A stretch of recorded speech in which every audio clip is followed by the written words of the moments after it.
नमस्कार, अपना हिमाचल देख रहे हैं आप। आपके साथ मैं हूं खुशबू पांडे। खबरों की शुरुआत करेंगे बड़ी और अहम जानकारी के साथ करेंगे। इस वक्त की बेहद अहम जानकारी से हम आपको अपडेट कराएंगे। बड़ी खबर, हिमाचल में हो रही है भारी बारिश। बेहद अहम जानकारी, शिमला किन्नौर हाईवे ब्लॉक हो गया है। नाथपा में पहाड़ी से गिर रही है बड़ी बड़ी चट्टानें। लैंडस्लाइड ने लोगों की यहां पर परेशानियां भी बढ़ा दी है। तो बेहद अहम जानकारी, ये बड़ी खबर। दहशत में लोग घर खाली कराए जा रहे हैं। तो बेहद अहम जानकारी से हम आपको अपडेट करा रहे हैं। हिमाचल में भारी बारिश हो रही है। शिमला किन्नौर हाईवे यहां पर ब्लॉक हो गया है। एक बार फिर से कुदरत का कहर यहां पर लगातार जारी। तो हमारे सहयोगी शिमला से रॉबिन शर्मा जुड़ चुके हैं। रॉबिन, जिस तरह से आज भारी बारिश यहां पर देखने को मिल रही है हिमाचल प्रदेश में, ग्राउंड जीरो पर क्या कुछ स्थिति है? बिल्कुल, आज सुबह से ही हिमाचल प्रदेश के कई मौसम विभाग की ओर से आज पूरे प्रदेश में ऑरेंज अलर्ट जारी किया गया है। लिहाजा उसी का संदेश भी मिला है कि क्षेत्रों से बारिश की खबरें आ रही है। इसके अलावा अब जो है मुश्किलें बढ़ गई है, क्योंकि इसके साथ साथ लैंडस्लाइड जैसी जो सिचुएशन है वो भी कई जगहों पे हो चुकी है। इसके अलावा प्रदेश के कई जिलों में जो है फ्लैश फ्लड को लेकर भी मौसम विभाग की ओर से अलर्ट जारी किया गया है। देखिए खुशबू, जब से प्रदेश में बारिश का दौर शुरू हुआ है तब से तबाही का जो मंजर है चारों ओर से देखने को मिला है। प्रदेश को अब तक 5,000 करोड़ से ज्यादा की जो चपत लग चुकी है और इसमें 800 से ज्यादा आशियाने घर जो है तबाह हुए हैं। वहीं 7,000 से ज्यादा ऐसे घर हैं जिनको किसी न किसी रूप में नुकसान हुआ है। तो ऐसे में जो है लगातार प्रदेश में मौसम के कारण जो है तबाही जो है देखने को मिल रही है। वहीं आज की बात करें तो आज भी प्रदेश में सुबह से लेकर बारिश का दौर चला हुआ है। अब बात शिमला की करूँ तो यहाँ पर भी सुबह से बारिश देखने को मिल रही है। हालांकि अभी कुछ देर को राहत जो है मौसम की ओर से यहाँ पर दी गई है, लेकिन ये दौर अभी और चल सकता है। हमने मौसम विभाग से जब जानकारी ली तो आगे के लिए उन्होंने अभी कुछ दिन और प्रदेश में बारिश रहने की जो है संभावना जताई है। अगले यानी कि 29 जुलाई के बाद हालांकि मानसून में थोड़ी सी नरमाहट देखने को मिल सकती है, लेकिन बारिश का दौर जारी रहने की बात की गई है। जी रॉबिन, हमारे साथ आप बने रहिए। हमारे साथ किन्नौर से रॉबिन हमारे सहयोगी जुड़ चुके हैं। शिमला किन्नौर जिस तरह से हाईवे यहां पर बंद है और यहां पर लगातार लैंडस्लाइड की भी खबरें आ रही हैं, क्या कुछ जानकारी है? अनिल नेगी, क्या आप सुन पा रहे हैं? जी जी, जिस प्रकार से आपने बताया कि पूरे हिमाचल प्रदेश में मौसम खराब है और बारिश का दौर जारी है। किन्नौर जिला में भी आज सुबह से ही जो है बारिश का दौर लगातार जारी है। जिला किन्नौर की मैं बात करूं तो आज जिला किन्नौर में पागल नाला और कस्तर के समीप लैंडस्लाइड हुआ, जिसके चलते राष्ट्रीय उच्च मार्ग 5 बाधित हुआ था।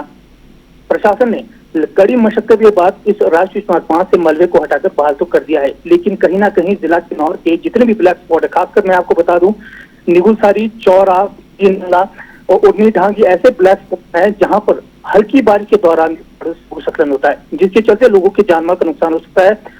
इन भूस्खलन में कई लोगों ने अपनी जान भी गंवाई है, खासकर 2021, 22, 23 के दौरान। जो वर्तमान में चल रहा है इस दौरान भी जो है कुछ लोगों की जो है जाने गई है।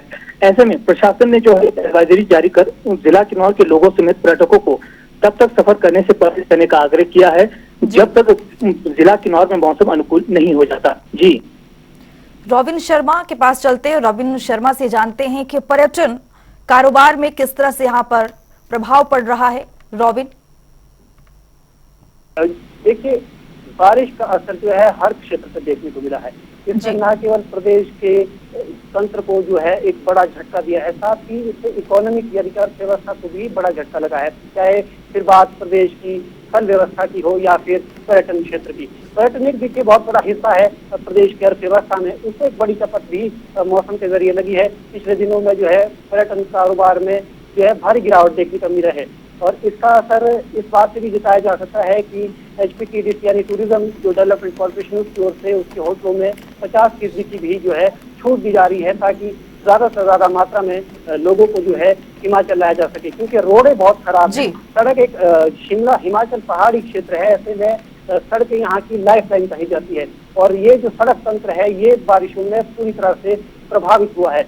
इसको जी। लेकर हालांकि विक्रमादित्य सिंह ने आज ही बयान दिया है। उन्होंने कहा है कि वॉर फुटिंग से जो है सरकार इसको ठीक करने का, दुरुस्त करने का काम कर रही है। वहीं उन्होंने एक अहम जानकारी ये भी दी है कि आगामी 1 अगस्त को जो है केंद्रीय सड़क एवं परिवहन मंत्री नितिन गडकरी वो भी जो कुल्लू और मनाली के जो बाढ़ प्रभावित क्षेत्र है, जहां पर मनाली यानी कि लेह मनाली हाईवे को भी बड़ा भारी नुकसान हुआ है, उन क्षेत्रों का दौरा भी कर सकते हैं। तो निश्चित तौर पर सड़क दुरुस्तीकरण एक सबसे बड़ा अभी महत्वपूर्ण कदम है, जिसके बाद जो है प्रदेश में जो है पर्यटन की गाड़ी को एक धक्का दिया जा सकता है। जी ठीक है रॉबिन, हम चलते हैं। विशेश्वर नेगी हमारे साथ, हमारे सहयोगी रामपुर से जुड़ चुके हैं। विशेश्वर, जिस तरह से लगातार रामपुर में बादल फटने की खबर आई थी और आज फिर से एक बार हिमाचल प्रदेश में भारी बारिश के लिए येलो अलर्ट जारी किया गया है, क्या कुछ स्थिति है रामपुर की?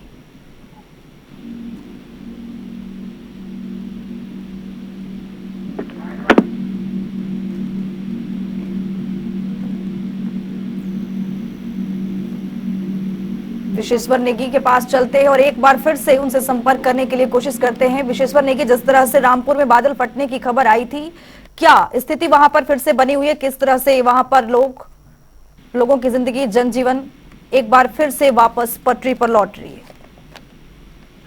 जी, बादल फटने के बाद जो स्थिति है वो कुछ इलाकों में तो हालात सुधार आ रहा है, लेकिन कई इलाकों में खतरा अब भी बरकरार बना हुआ है। लगातार भूस्खलन हो रहा है। ऐसे में लोगों को, घरों को खतरा बना है। जगह जगह नेशनल हाईवे या संपर्क मार्ग, सभी मार्गों पर स्थिति विकराल हुई है। लगभग सभी मार्ग अवरुद्ध है। ऐसे में वाहनों की आवाजाही भी प्रभावित हो रही है। दूसरा, जो राहत सामग्री पहुंचाने का प्रयास हो रहा है, उसे भी बाधा पहुंच रही है, क्योंकि कई स्थानों पर काफी दूर चढ़ना पड़ता है, वहां पहुंचना काफी मुश्किल है। पत्थरों का गिरना जारी है। ऐसे में अगर हम बात करें तो ये बारिश के कारण जो स्थिति बनी है उसमें राहत पहुंचाना भी मुश्किल हो रहा है और लोगों को अपना जीवन सुरक्षित रखना भी मुश्किल हो रहा है। तो अगर यही हाल रहे तो आने वाले 2-3 दिनों में और हालात खराब हो सकते हैं। नेशनल हाईवे भी अवरुद्ध है। जी विशेश्वर, अगर पेयजल परियोजनाओं की बात करें तो वहां पर किस तरह से पेयजल परियोजनाओं की क्या कुछ स्थिति वहां पर बनी हुई है? जी, अधिकतर इलाकों में पेयजल आपूर्ति बंद है। लोग बड़े मुश्किल से अपना दिन निकाल रहे हैं, क्योंकि जो पाइपलाइन है वो जगह जगह टूट चुकी है। हालांकि विभाग युद्ध स्तर पर काम करके उसे बहाल करने की कोशिश कर रहा है, लेकिन जो हालात बने हैं, जो मौसम विकट है, इस कारण जो है वो स्थिति बिगड़ती जा रही है। अगर बात करें हम, अगर आज जो हालात को सामान्य करने की, जैसे लाइन को बिछाया जाता है तो अगले दिन वो फिर से टूट जाता है, ये स्थिति बनी है। ऐसे में विभाग को भी चुनौती बनी है, चाहे वो विद्युत विभाग हो, चाहे वो सड़कों को खोलने का हो, सभी कार्यों में बाधा हो रही है। क्योंकि मौसम थम जाता तो शायद स्थिति धीरे धीरे पटरी पर उतरती, क्योंकि मौसम फिर से बदलने के कारण लैंडस्लाइड हो या दूसरी गतिविधियां वो बढ़ रही है। ऐसे में जो रिस्टोर का काम है वो भी प्रभावित हो रहा है। इससे जो हालात सामान्य करने में काफी दिक्कतों का सामना करना पड़ रहा है, लोगों को बहुत मुश्किलों का सामना कर। और उधर से सेब सीजन जो है लगभग सेब पक कर तैयार है, मंडियों में जाना शुरू हुआ है और लोगों को भी बड़ी दिक्कतें हो रही है कि उनको सेब मंडी कैसे पहुंचाए, ये भी एक गंभीर समस्या बनी हुई है। जी विशेश्वर, बने रहिए हमारे साथ, आगे भी आपसे अपडेट लेते रहेंगे। अनिल नेगी के पास चलते हैं किन्नौर से। किन्नौर में क्या कुछ स्थिति बागवानों की है अनिल, क्योंकि इस वक्त सेब पक रहे हैं और आपको बता दें कि मंडी में भी पहुंच रहे हैं, लेकिन क्या बागवानों की स्थिति यहाँ पर किस तरह से बनी हुई है? देखिए, जहाँ बागवानों की बात है तो बारिश जो है बागवानों के नुकसान रहता है, क्योंकि जो है जिला किन्नौर में अपने मध्यम चरण में है, जो है सेब का सीजन शुरू हो जाता है। ऐसे में जो है यहाँ पर जो लगातार बारिश के चलते को नुकसान हो रहा है। जब बारिश हो रही है तो बड़े बड़े दीवार गिर रहे हैं, बगीचों कुछ भारी नुकसान हो रहा है और नदी नालों में बाढ़ के चलते बाढ़ का मलबा है बगीचों में घुस रहा है। ऐसे में सेब के बगीचों को जो है क्षति पहुंची है। हालांकि प्रशासन की ओर से उन बागवानी जहाँ पर नुकसान हुआ है और नुकसान का जो आकलन किया जा रहा है। इस बार जो है 2013 के बाद सबसे ज्यादा बारिश हुई है, जिस को भारी नुकसान हुआ है। जी जी अनिल नेगी और रॉबिन शर्मा विशेश्वर नेगी, आपका बहुत बहुत शुक्रिया तमाम जानकारी साझा करने के लिए। तो दहशत में लोग हैं, घर खाली कराए जा रहे हैं। हिमाचल प्रदेश में एक बार फिर से भारी बारिश का यहां पर येलो अलर्ट जारी कर दिया गया। तो अगली बड़ी खबर से हम आपको अपडेट करवाएंगे। ये बड़ी खबर सामने आ रही है, बेहद अहम जानकारी से हम आपको रूबरू कराएंगे। ये बड़ी खबर कैबिनेट मंत्री विक्रमादित्य सिंह का एक बड़ा बयान सामने आया है। अधिकारियों नेताओं में समन्वय होना जरूरी है। ऑपरेशन लोटस पर भी विक्रमादित्य सिंह का पलटवार सामने आया है। ये बड़ी खबर, हिमाचल में ऑपरेशन लोटस की संभावना नहीं है, ये विक्रमादित्य सिंह की ओर से ये बयान निकल करके सामने आया है। तो अपनी भूमिका निभाने में असफल रही बीजेपी। बेहद अहम जानकारी, कैबिनेट मंत्री विक्रमादित्य सिंह का ये बड़ा बयान सामने आया है। अधिकारियों नेताओं में समन्वय होना बेहद जरूरी। ऑपरेशन लोटस पर भी विक्रमादित्य सिंह का पलटवार सामने आया है। तो ये बड़ी खबर।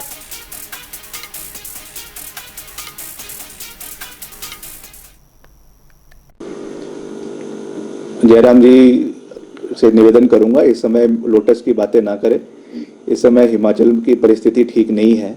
अभी कृपया करके अपनी राजनीति को पीछे रखें और यहाँ पे सहयोग करें, सुक्खू जी का सहयोग करें, सरकार का सहयोग करें। हिमाचल को इस विपरीत परिस्थिति से बाहर निकालने में अपना योगदान दे। अभी 6 महीने ही हुए हैं सत्ता से बाहर उनको प्रदेश की जनता ने किया है।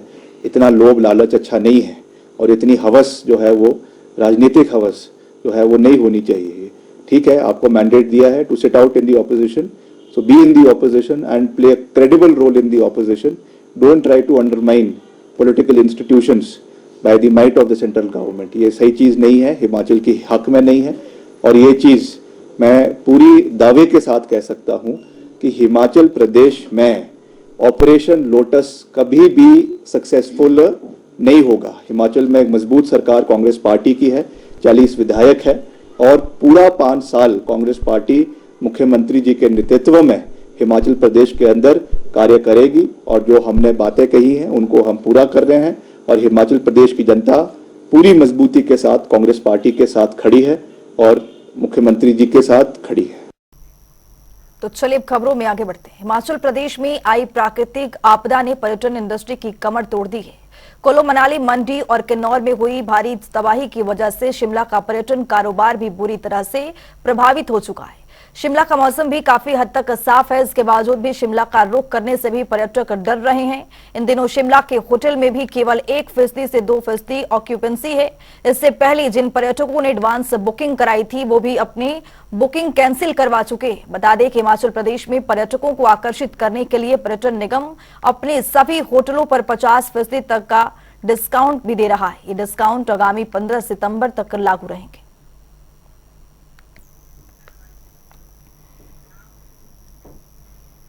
गिरिपार के लोगों को जनजातीय दर्जा मिलने के मामले में उद्योग मंत्री हर्षवर्धन चौहान का बयान सामने आया है। उन्होंने कहा कि जनजातीय दर्जा दिलाने में पूर्व की कांग्रेस सरकारों का भी अहम योगदान रहा है। उन्होंने राज्यसभा में बिल पास कराने के लिए केंद्र सरकार का आभार जताया। साथ ही उन्होंने उम्मीद जताई है कि आने वाले समय में शिलाई के लोगों को इसका लाभ मिलेगा। सिरमौर में अभी बारिशें हुई है, इसमें भारी नुकसान हुआ है। विशेष करके जिला सिरमौर में जो सड़कें हैं उनमें कोई 154 करोड़ रुपए का जो है 154 करोड़ रुपए के जो रोड्स को जो है डैमेजेस हुए हैं। और आईपीएच डिपार्टमेंट में भी जो है वो 103 करोड़ रुपए के जो है स्कीम्स को डैमेजेस हुए हैं। इसी तरह से बिजली विभाग में भी बहुत डैमेजेस हुए हैं। एलटी और एसटी लाइन वॉश आउट हो गई हैं, ट्रांसफार्मर जो है वो भी वॉश आउट हुए हैं। और बिजली विभाग ने भी टेम्परेरी जो है गांव में और जहाँ जहाँ डैमेजेस हुए थे टेम्परेरी रिस्टोर किया है। उन्होंने कहा है कि इमीडिएट रिलीफ जो है, चाहे वो सड़कों को रिस्टोर करने की बात है, चाहे पीने के पानी को रिस्टोर करने की बात है, तो युद्ध स्तर पे जो है वो कार्य जो है वो चल रहा है।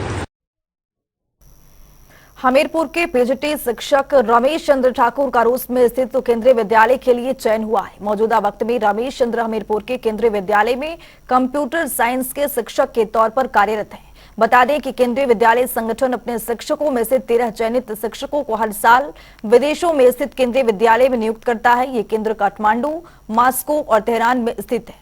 इन्हीं में अब रमेश चंद्र भी शिक्षा देंगे। इनका ये कार्यकाल 3 साल तक होगा। जो अभी हमारा बाकी रीजन्स का तो मुझे नहीं पता, बट उसमें जो इंटरव्यूज के लिए 4 लोग आए थे सभा में, वो शॉर्टलिस्टेड लोग थे, हेडक्वार्टर ने शॉर्टलिस्ट किया था, उनमें से फीमेल सिलेक्शन हुआ। अच्छा इसलिए कि सर एक अपॉर्चुनिटी है। मैं पिछले 9 सालों से केंद्रीय विद्यालय हमीरपुर में हूँ और इससे पहले मैं एयरपोर्ट स्टेशन कसौली में था, लखनपुर में था सर। बट एक जॉब में रहते हुए केंद्रीय विद्यालय संगठन ने मुझे ये मौका दिया है, तो मैं पूरी कोशिश करूंगा सर अपना बेस्ट वहां पे दे सकूं। बाकी टीचर्स के लिए मैसेज यही है सर कि सभी लोग मेहनती हैं, बट कई बार ऐसा होता है कि हमें अवेयरनेस नहीं होती है, कई लोग अप्लाई नहीं कर पाते हैं, तो सबको कोशिश करनी चाहिए सर।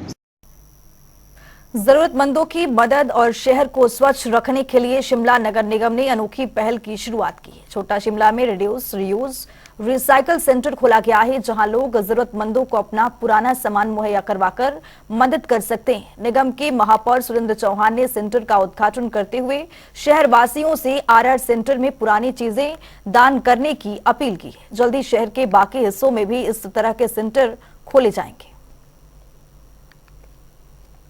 आर सेंटर के नाम से हमने सेंटर को खोला गया, जिसमें लोगों के द्वारा लोगों में जो पुराने वस्त्र होते हैं, जैसे बहुत पुराने जो ज़्यादा यूज़ नहीं करते हैं, उन वस्त्रों को हम लोगों से एकत्रित करके कलेक्शन सेंटर यहाँ बनाया। सबके लिए जो गरीब लोग हैं उनको हम इस कलेक्शन सेंटर के माध्यम से उन लोगों को पहुँचाना चाहते हैं। जो बाज़ार में जो क्या नाम इस तरह का सामान भी खरीदते जो 2-2, 3-3 सर रैक के माध्यम से लेते, तो उससे अच्छे वस्त्र ये होंगे और बर्तन भी अच्छी तरह के होंगे, जो द्वारा से यूज हो सके, किसी गरीब आदमी के काम आ सके।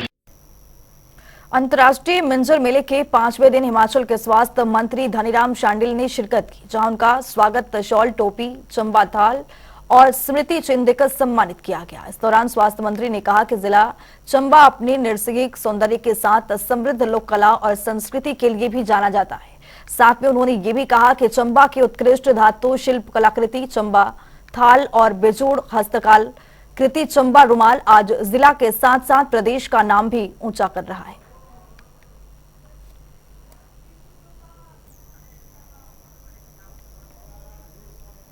सोलन में आसमानी बारिश से हुए काफी नुकसान हुआ है, जिसका आकलन अभी तक जारी है। अकेले पीडब्ल्यूडी विभाग को 19 करोड़ 29 लाख से ज्यादा का नुकसान पहुंचा है। ज्यादातर सड़कें बंद पड़ी हैं। पीडब्ल्यूडी विभाग के अधिशासी अभियंता रवि भट्टी के मुताबिक मुख्य 3 सड़कों पर वाहनों की आवाजाही बाधित है, जिन्हें खोलने का लगातार प्रयास चल रहा है।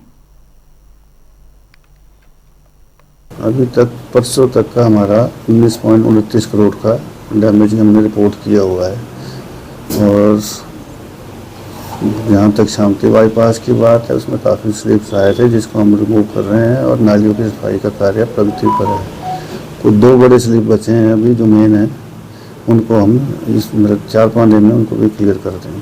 पूरी तरह तैयार है, हमारे पूरी मशीनरी और लेबर जगह जगह तैनात हैं। जैसे जहाँ भी कोई रोड या कोई भी स्थिति उत्पन्न होगी, उसके लिए हम पूरे रेडी है। जिला कुल्लू के साथ लगते गांधीनगर में बिजली बोर्ड के कर्मचारियों ने निजी भूमि पर लगाए हुए पेड़ काट दिए, जिसको लेकर स्थानीय लोगों ने बिजली बोर्ड पर मनमानी करने का आरोप लगाया है। वहीं स्थानीय ग्रामीणों ने इस बारे में जिला प्रशासन को भी शिकायत की है।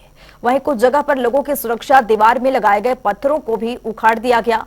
ऐसे में स्थानीय लोगों ने बिजली बोर्ड की कार्यप्रणाली पर रोष व्यक्त किया है। तो हिमाचल के खास बुलेटिन में आज के लिए इतना ही। नमस्कार।